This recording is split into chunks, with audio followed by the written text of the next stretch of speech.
A monopoly or an oligarchy controls many sectors of the U.S. economy. An American Economic Liberties Project study from back in February shows the so-called illusion of choice for consumers. This particular image boils down just how many beer brands are owned by one single conglomerate. So how do we get to a consolidated economy? It's a topic for a friend of the show, David Dayen's latest book, Monopolized: Life in the Age of Corporate Power. David is also the executive editor of the American Prospect. He joins us now via Skype to share more. David, it's great to see you. Thanks for joining us. Oh, thanks for having me on. Absolutely. David, tell us a little bit about why you decided to write the book. I think it's a topic, near and dear to both Crystal and I and to much of the audience. Just tell us a little bit about it. Yeah, I think I wrote it for two reasons. One was, there's a great literature right now about antitrust, monopoly, economic concentration, all kinds of great books out there. A lot of them focus on the history, or they have a bunch of numbers, and you have to learn something called the Herfindahl-Hirschman Index, and you have to, they're very technical. I felt like what was missing was just talking to people about living through monopoly. Just how their lives are affected by having this overwhelming concentration in a sector that they engage with on a regular basis. Whether they are consumers, whether they are entrepreneurs, whether they are workers, any way that they intersect with monopoly. And that was the first impulse. So I went around the country and talked to people about that circumstance. And then the second thing was, since the sort of consumer welfare standard was put in place in the 1970s by the Chicago School, monopolies are really thought about largely in terms of price. How much a monopolistic company can pay for or charge for a certain product. And I wanted to look at all of the things but price that affect people in their daily lives. Whether it's about wages, whether it's about democracy, whether it's about the fragility of supply chains, which is something we're seeing right now through the pandemic, all of the ways in which monopoly harms people in their lives that have nothing to do with how much they pay for something. So those were sort of two impulses. Mm-hmm. So let's start with the first piece of that, which is the way that monopolies impact people's just day-to-day lives when they're interacting with sectors that have massive economic concentration when they may not even realize it. Just talk about some of what you found. Sure. So, back when we could actually tour the country, I was able to do so. I went to Iowa and I talked to farmers who are struggling with big agriculture, people in North Carolina who live next to these giant concentrated animal feedlots and the unbelievable impact on their quality of life. I went to Tennessee and talked to people who don't have reliable internet access. So Chattanooga, Tennessee has actually the fastest broadband in the world.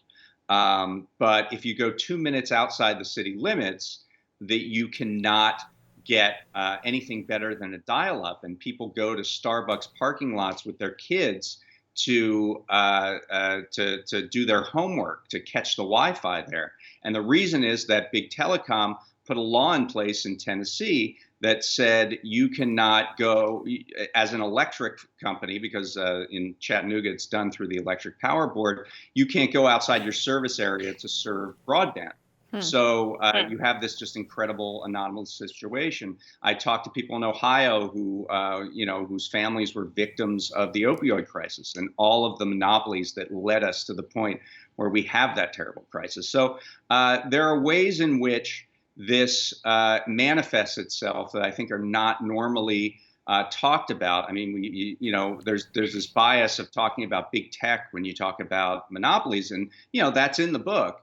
But if Amazon, Facebook, and Google were broken up tomorrow, we would still have a terrible monopoly problem in this country. And I wanted to talk to as many people as I could who were living through that. And I think one of the most important points that you've made so far, David, is about it's not just about price, and that way of thinking about price very much just obfuscates how much power people have in a society. Why is it important in a democracy to talk about private power, and how have we thought about it in a historical context, as we have in some of our history? Yeah, absolutely. I mean, you could argue that the initial stirrings of monopoly was entirely a fight against private power, against economic liberty, against the ability for someone to use their talents and be productive and a contributing part of society. And that was broken off by large monopolies who forced you to work within their structures. I mean, you see that most clearly now with Amazon. So these Amazon third-party sellers used to be, the entrepreneurs who would figure out something in their basement. Now their basements are full of, rubber ducks or something, and they try to sell them on Amazon. They have to go through Amazon's private government, private law that they've put together to govern their marketplace, and it's an incredible imposition on people who are just trying to make a living in a small business. It's some of the stories are unbelievable. There's just this wild west out there of people sabotaging each other's listings and things like that. And Amazon, while forcing everyone to govern to their standards, stays out of these other parts of the whole ecosystem. So it's like a digital Somalia. And if you get thrown into sort of this Amazon private jail where your account gets suspended, it's almost impossible to get out. You have to go through this Byzantine layers of different requests. And at the top of that is what they literally call a Jeff letter, which is you have to send an email to Jeff Bezos. So you have to send an email to the richest person in the world in order to get your small business back in business. It's really unbelievable. That's actually insane. That is totally insane. A Jeff letter. That is nuts. I mean, one of David, I think the more important trends in American economics since somewhere around the 70s is that the share of GDP that is going to workers is declining, right? The share that's going to corporate profits is going up and the share going to workers is declining. How does market concentration play into worker power ultimately? Oh, it plays in a major way. If you have fewer, I mean, they call it monopsony. It's sort of the flip side of monopoly. If you have fewer producers who are bargaining for your labor, then obviously there's little chance of you being able to get better wages and benefits and things like that. There's also sort of artificial things put on that structure, like no poaching agreements, where you have to sign a letter when you start your job saying that you won't go to a rival company. And this has become deeply embedded in employment contracts in places that it's absurd. Things like janitorial services or fast food companies. Like if you're working at the Jimmy John's, you can't say that you're going to try to get a job at the Wendy's across the street because of the trade secrets that you have from the Jimmy John's. It makes no sense, and it's done entirely to suppress labor. So you see this in a number of different places, and then of course the concentration that you get from corporate profits being held in fewer and fewer companies.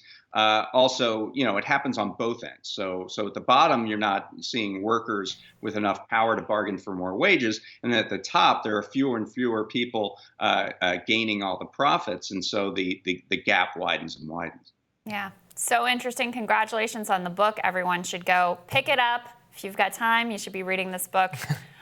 Dave, it's always great to see you. We appreciate you. Thanks, David. I can't wait to read it. All right, thank you. And we'll have more Rising for you after this.